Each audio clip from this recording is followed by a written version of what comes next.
My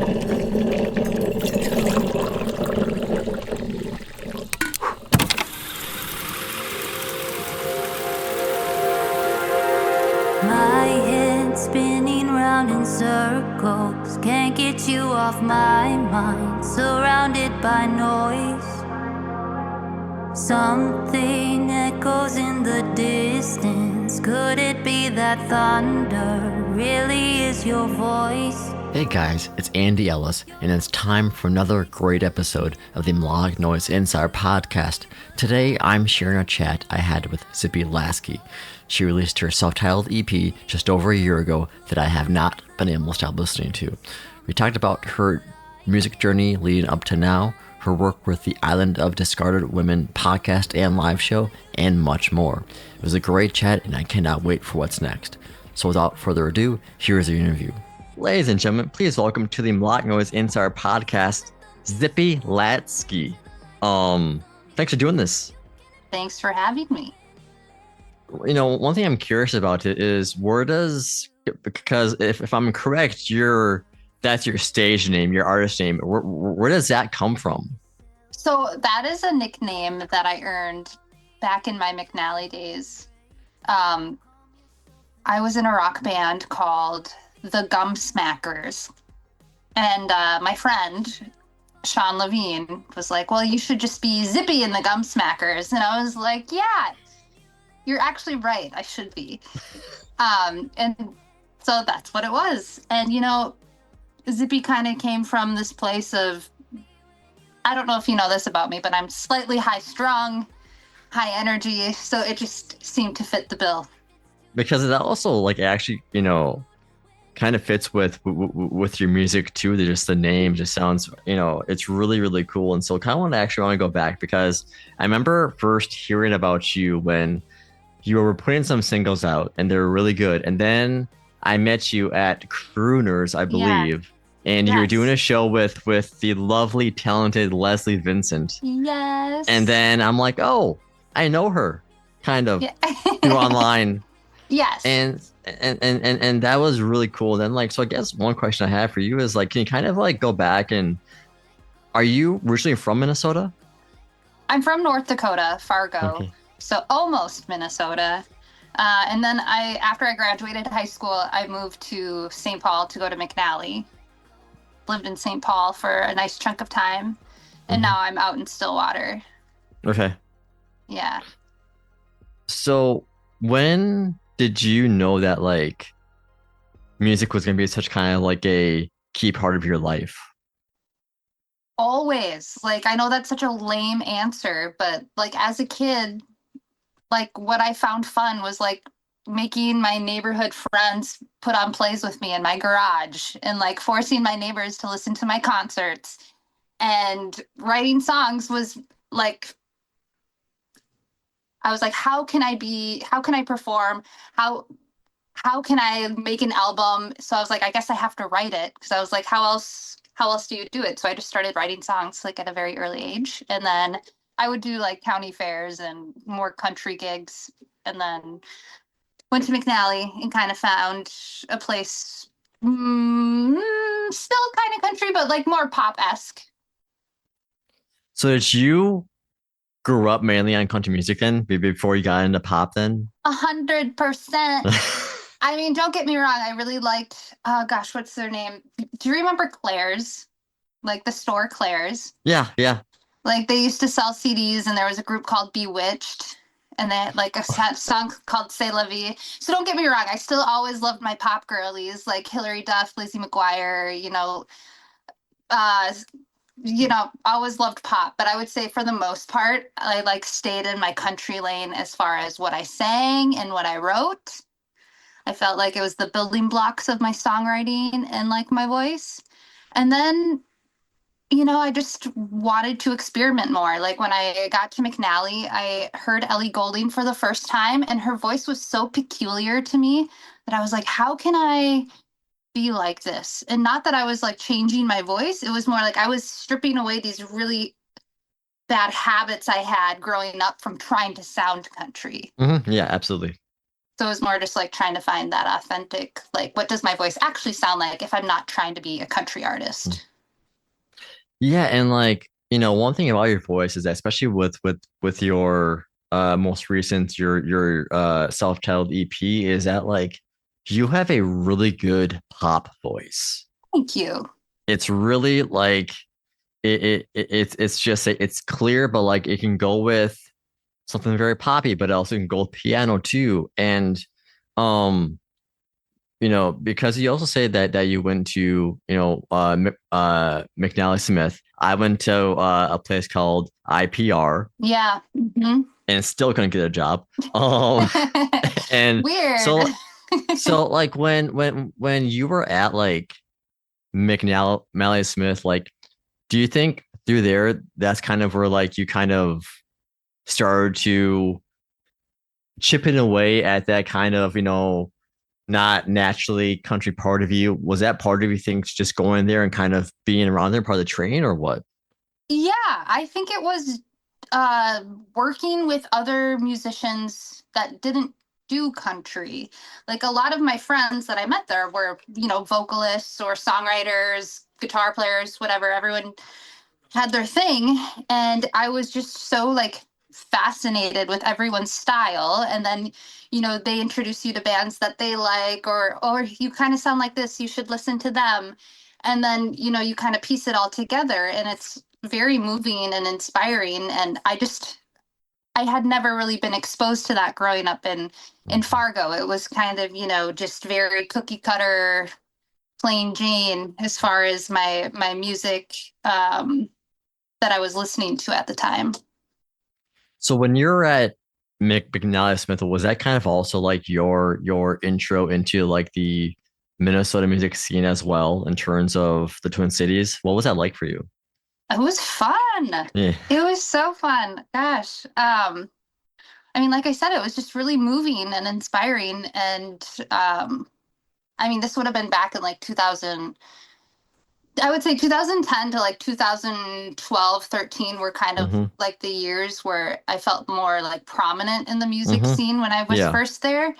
Um, and yeah, it was so vibrant, and I felt like so many people had such a strong sense of style and of writing that it like, we were doing shows at least a few times a month, and going out to shows, and it was just a fun time.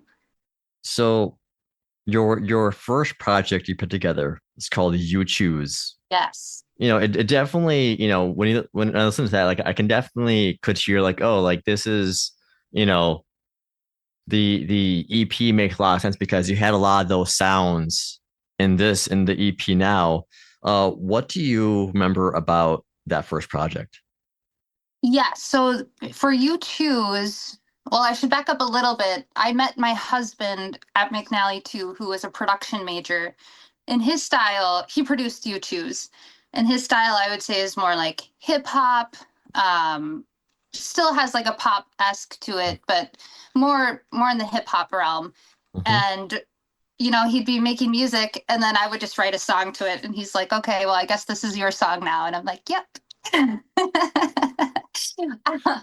So we made that one together, and I felt like our styles meshed. Like it was a fun mixture, like I feel like it's a style I wouldn't typically I feel like when it comes to him making like drums and bass, it feels so fun to me, and it's something that I wouldn't be able to think of by myself. So yeah, that was a really good time making that album with him, and it was a very drawn out process. Like we had some of those songs for, I don't know, 2 or 3 years that we were sitting on, and we had a kid at the time and are living together, so we just would pluck away at it in our basement, when we could.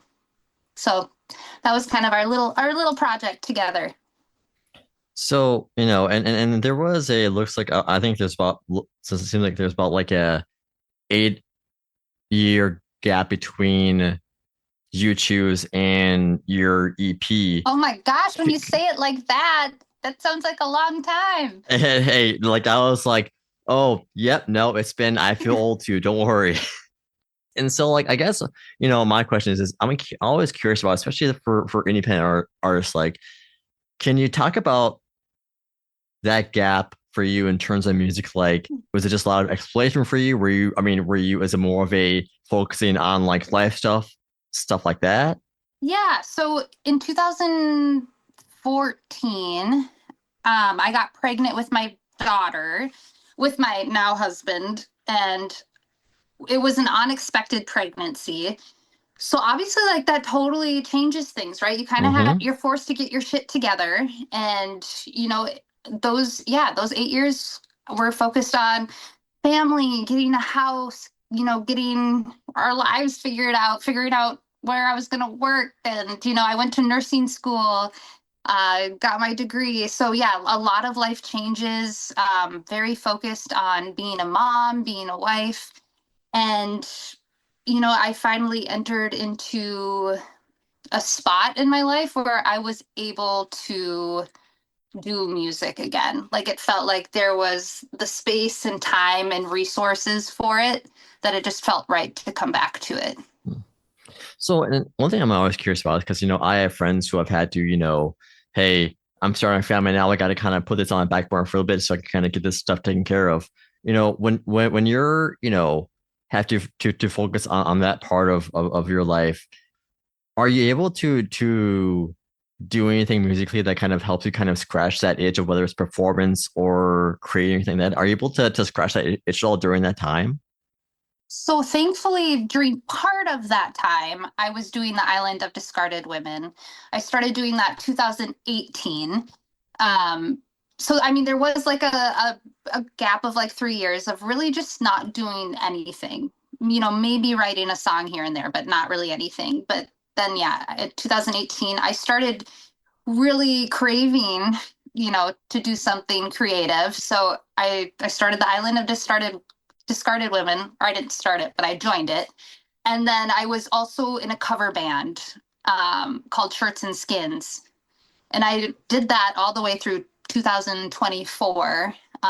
So that was another creative outlet. And you brought it up now. So the Island of Discarded Women.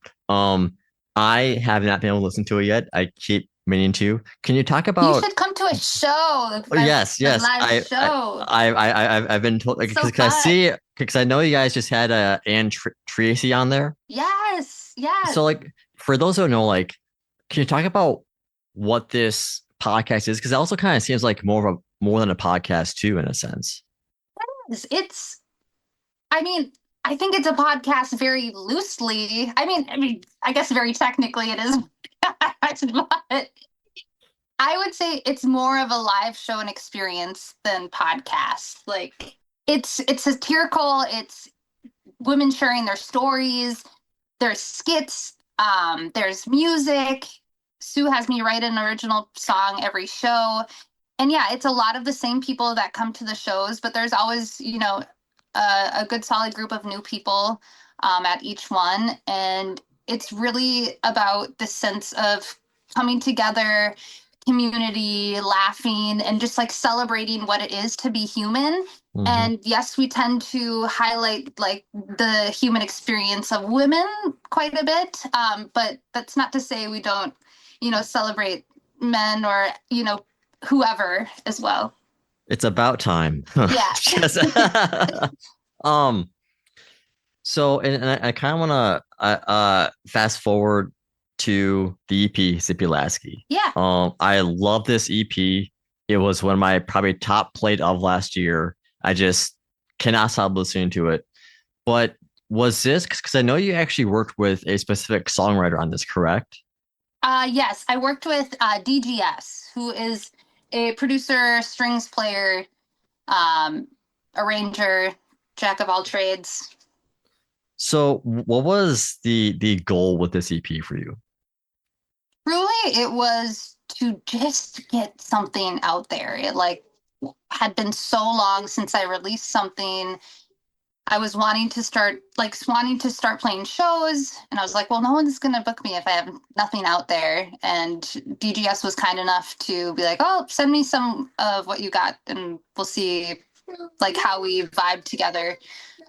So the High Dive was the first song that we did together, and we have very similar musical taste, so it just felt very easy to make music with them. And a couple songs in, like I think we had done the High Dive and Late Bloom at that point, and we're like, oh, well, this kind of works. This is good stuff.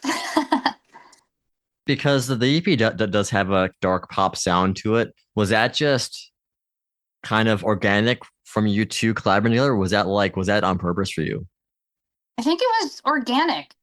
Like I said, we have very similar taste in music, so I think we just both understood the assignment. Like we both understood what we were envisioning, and I think we both like the contrast of it. So the dark synth vibes, but also like the fun, playful, bright melodies too. Like I just think everything was organic. And then we just recorded a new EP, and this one feels more intentional, I would say.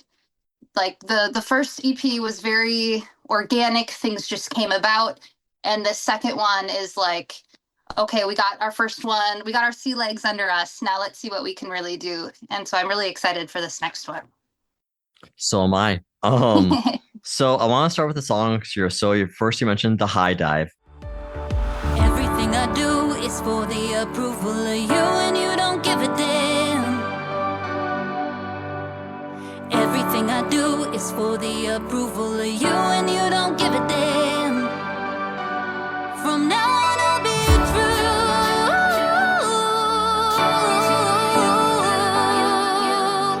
From now on, I'll be true.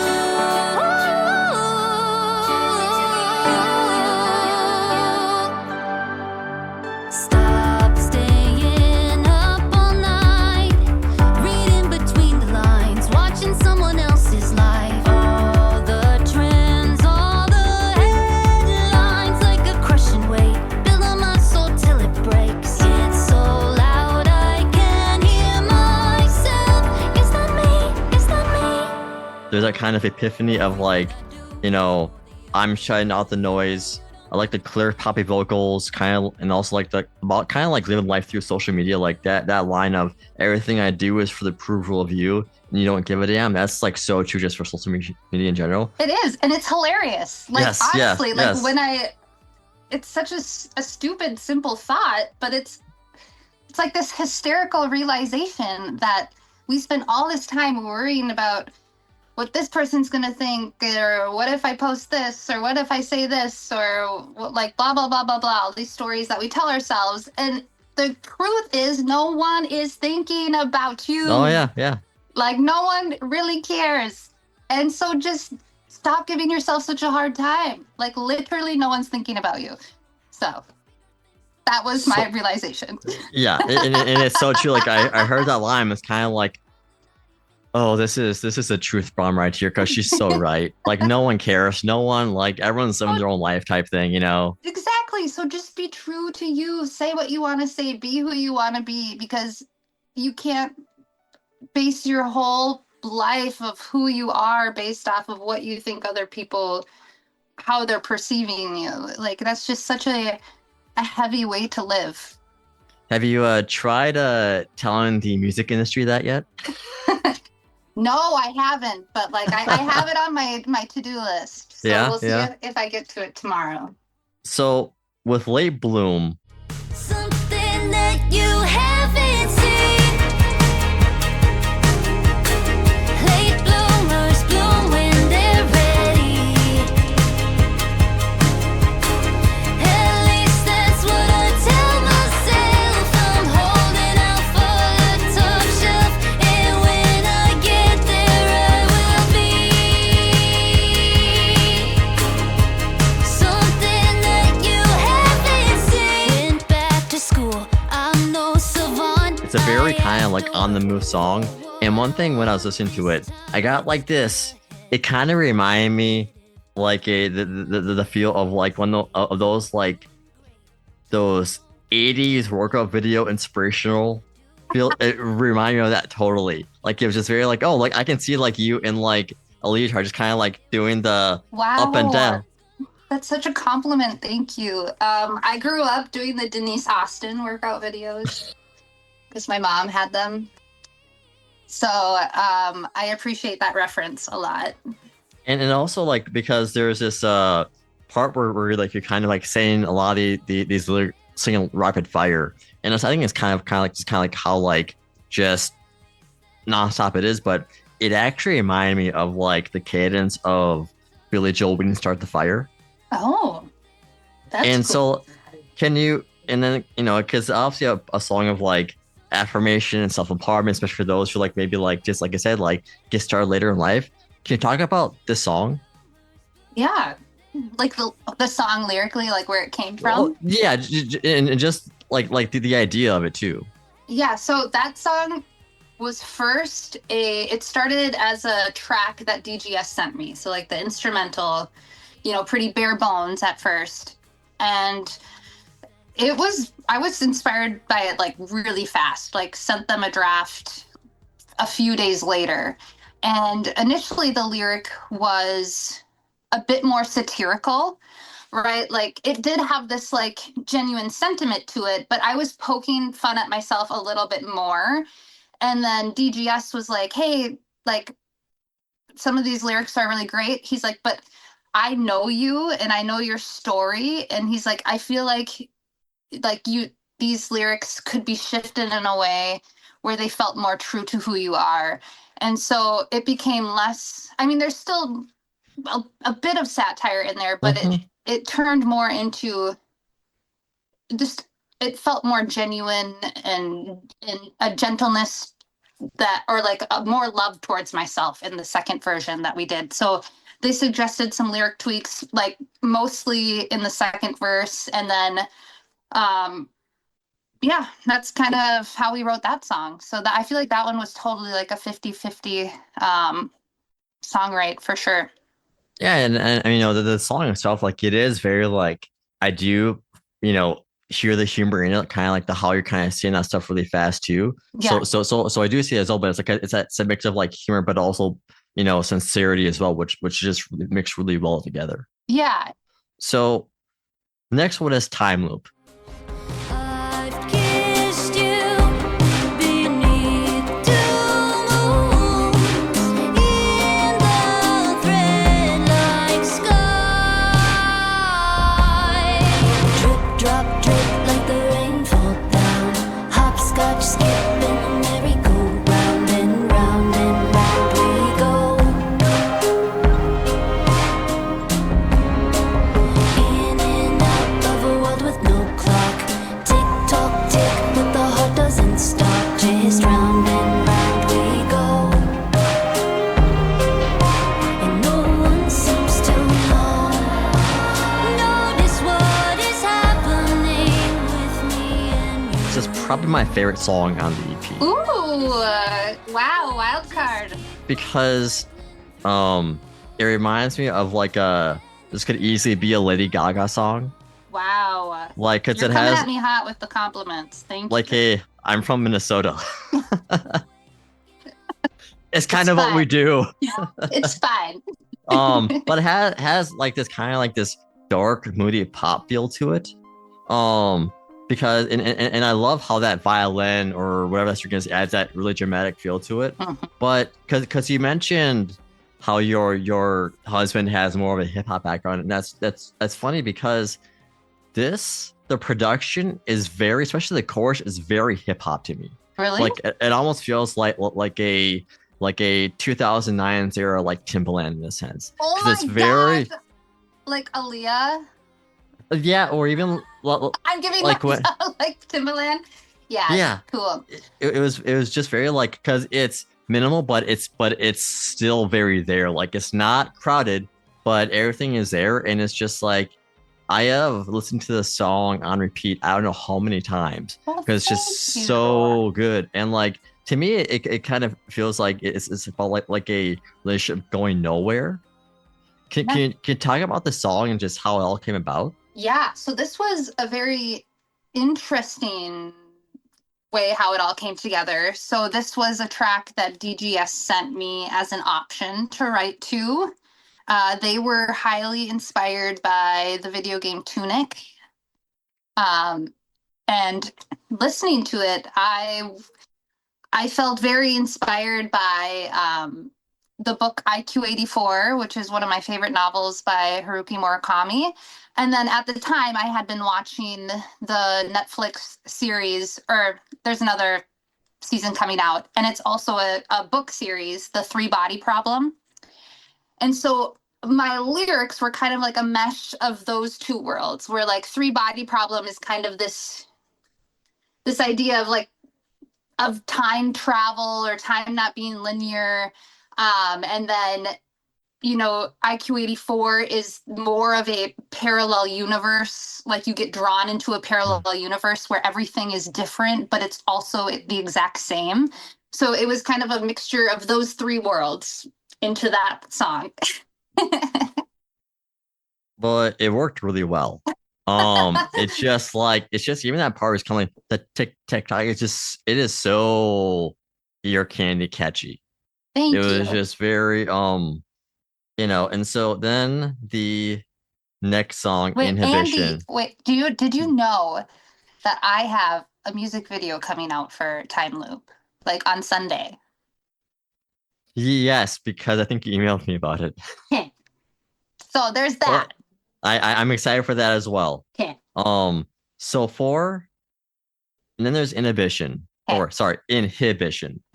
If you dig a little deeper, farther down in your skin, you will find yourself calling out to something greater. Calm yourself and later it will reveal itself. If you follow me, then I do guarantee where you can be when you let go. You can improvise, yes, you will be surprised where you can be when you let go. No, I'm not gonna beg for you to command me. Loosen your tie if it's too demanding. You can improve the mood when you let go. And so this is where like it's obvious just how great how seamlessly your vocals are with like essentially anything, in my opinion, because it's really great because the pairing between you and the piano is just like it's because your voice is very clear, so is the piano, very catchy chords with a kind of like snappy phrasing too. Can you talk about this song and how it came about?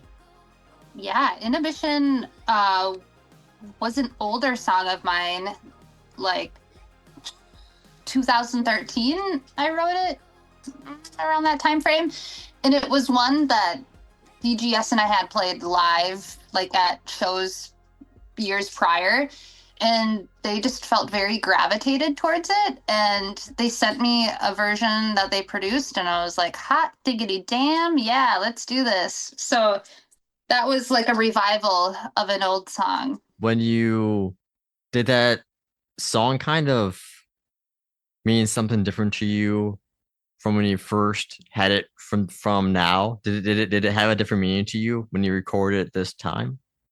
Um, I don't think so, because that's what that song represents to me is being free musically, right? So this idea that if you are able to allow yourself, right, to get rid of like the chatter, to get rid of, oh, I'm not good enough, or like this like stress that we create when we're like, oh God, like I have to improvise something. It's like if you can just truly allow yourself to express, to be free, like the most magical, beautiful things can happen. And there's a lyric that's like, I'm not gonna beg for you to command me. That's kind of an ode to like, I'm not gonna sit here and just wait for people to tell me what to do with my life.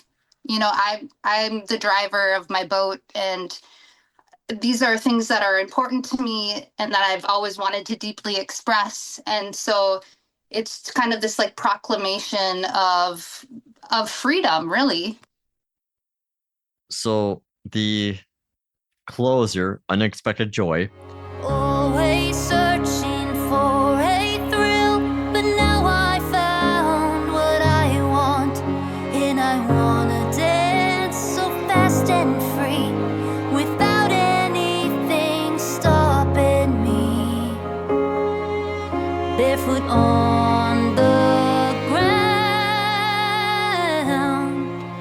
that is where I'll find myself.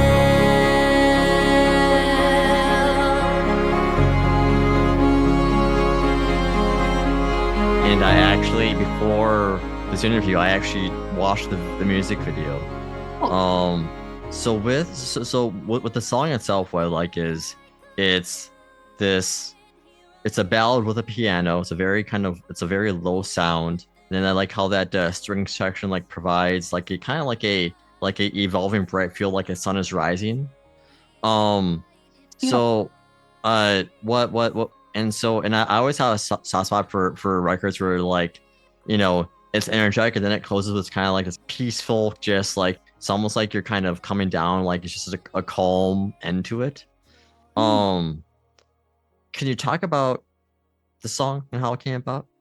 Yeah, that song was a prompt from the Island of Discarded Women, for the New Year show, and it's about finding these little pockets of your everyday life that are really rare and beautiful.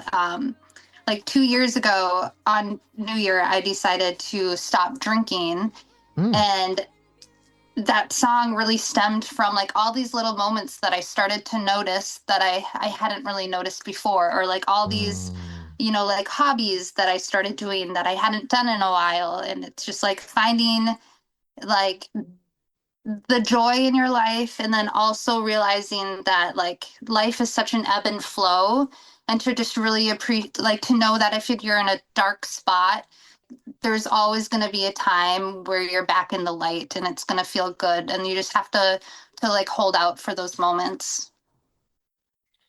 So one, I was watching the music video, and one thing that really struck me was that the in studio of you recording it was essentially black and white, and then out in the world it was very colorful and really popped. Can you talk about that decision with the music video? Yeah, so I'm gonna have to give credit to James Hubman, who was the director and cinematographer for the coloring. The black and white was his choice for the studio.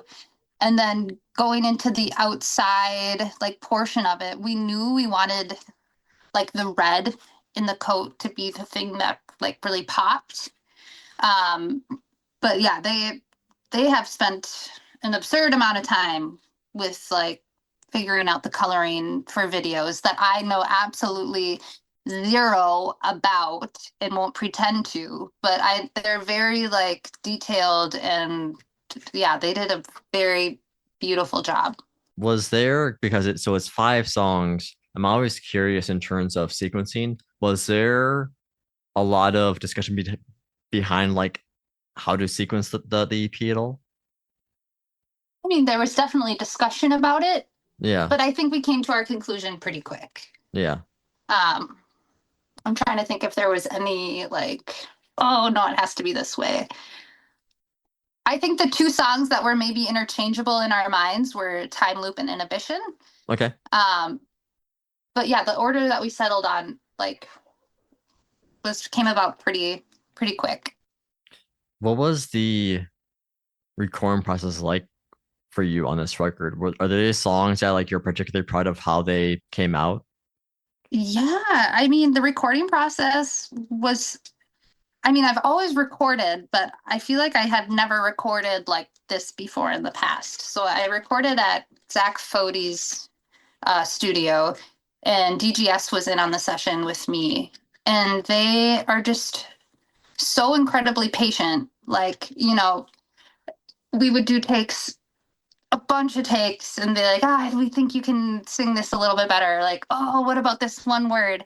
And they were like very particular, but I really appreciated that because it's you can hear it in the final product, that detail and that intention.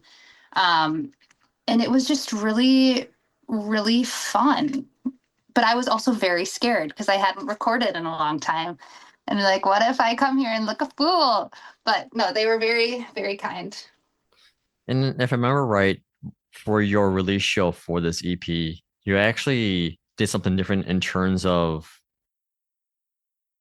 the musicians too, right? Did you have was it with three piece that you did the release show with? Yeah, yep. So I played with DGS and Okay. then Chris Fleming was on the drums. Okay. What was it like to finally play all those live like that? Just kind of An actual dream come true. yeah. Like that show made my heart so full and so happy that I was like, this is it. I just lived my dream right here. Like that's all I wanted to do was like get a group of people that I know in this room so I can play them these songs. And it was, yeah, it was a dream come true. So now that the EPS had time to sit, like what are your thoughts on the songs now that they've had time to kind of be on the world and you know become who they are now? Yeah, I'm really happy and proud of them. And like I said, like I feel like that EP was like I just had to get it off my chest and like put something out into the world. And those songs made it happen. So they'll always hold like a really special place in my heart. How do you think your songwriting has evolved from those songs to what you just got done working on for this next Oh EP? gosh, I wish it hasn't evolved because let me tell you, I took a songwriting workshop at Nautilus Music Theater in November, and we learned about something called scansion. Do you know what scansion is? No, I did not. Okay, so it's like if you're lyric writing, you want it to have like you want it to have the same emphasis. Like not only are you wanting to do the rhymes or whatever, Mm-hmm. and perfect rhyme is ideal, but you want to have the same emphasis in the same spots, like so it's like this a pattern and meter. But not Yeah. only do you want the same emphases, you want the emphasis to be like how you would be speaking in it in dialect, Okay. right? So like you don't want to if you're saying um because like the cause is emphasized. So like you wouldn't be like because like in the Mm. song. So anyways, I just learned a lot of things that I did not know and now I can never unknow them. And it's kind of a curse. So have you had to perform any of these songs differently because of what you know now? um one of the so one song off of EP2 was written post that workshop. Okay. Is that a true statement? Yes, it's a true statement. I had to think about it. And I will say the song is very lyrically satisfying, Yeah. at least for me. So did you work with a this new EP? Did you work with a producer, or was this another collaboration between you and your sorry, DG. No, you're thank you. good. DGS. Yeah, it's Yeah. another collaboration. Yeah. Um so and when can we expect that in terms of release? You know, I don't want to put any concrete dates out there, Okay. but I would say late summer, fall. Awesome. Well, I definitely can't wait for it. So we're almost done here. Thank you for Okay. taking the time. Yeah, thanks for having me. So you know, I guess one question I mean, you've always kind of you've mentioned you have a new music video coming out on Yes. Sunday. Yes. What can people expect from that music video? And just let you know, this is not going to be out in time for that. So Oh my gosh, might that's be a couple okay. months. That's okay. Um, what do I want people to know about that music video is it's just so much fun. It we were kind of going for this like when MTV was on at 3 a.m. and then they would show like Mm-hmm. the long form version of the music video that they wouldn't Yeah. show typically like during the day. Like that's kind of the vibe we were going for. And yeah, it's just a lot of fun. It's kind of spooky and it's a bit ambiguous storyline wise, but I think it leaves room for the watcher and listener to play around, like to imagine things for themselves. So yeah, that's what I would say. Well, I'm sold. I know that much. Um, so what in terms of looking at the rest of 2026, uh are you playing a lot of shows? What's next for you coming up? So I will be at uh, Bauhaus Liquid Zoo over Art World on May 16th at their noon slot. And then the rest is to be determined. And one question I should have asked you also is, with these songs for the first EP, what has the fan response been like? I would say positive. It's Hmm. been nice to hear that people resonate with what I'm saying. Um, and that they enjoy the style. And I always love hearing, like, when people see DGS and I perform together or like hear our music that we write together, that like it just feels like our combo like resonates with them. Like their production and my songwriting style feels like, yeah, it relates to people for whatever reason. So where can people find you on socials? Um, you can find me on the Instagrams. I now have a website, zippylaske.com. Where else do we social? I'm kind of on TikTok, but I always forget I have one. So like maybe once every 3 months I'll post something on TikTok. So be sure to look out for that. Uh, yeah. So before I let you go, I gotta ask you two final questions here. First one, what is one thing you would do to immediately improve the local music scene? Oh, what would I do to improve the local music scene? I would say people need to live their real lives. Like, I feel like so much of what we do is online, and I think that's great for a lot of things, like fostering community, meeting people, being able to hear people's art. But I think we're lacking in actually showing up for Mhm. people, and so that's what I would say. And then finally, who are three local artists people should check out? Uh, Definitely Leslie Vincent, Jasper Lepak, Homegirl, and DGS. All right. Well, Zippy, thanks for doing this. I'm glad we finally got to do this. It's been a long time coming. Your self-titled EP is out now everywhere. It's been an episode of Melodic Noise Inside podcast. Have a good one, everyone.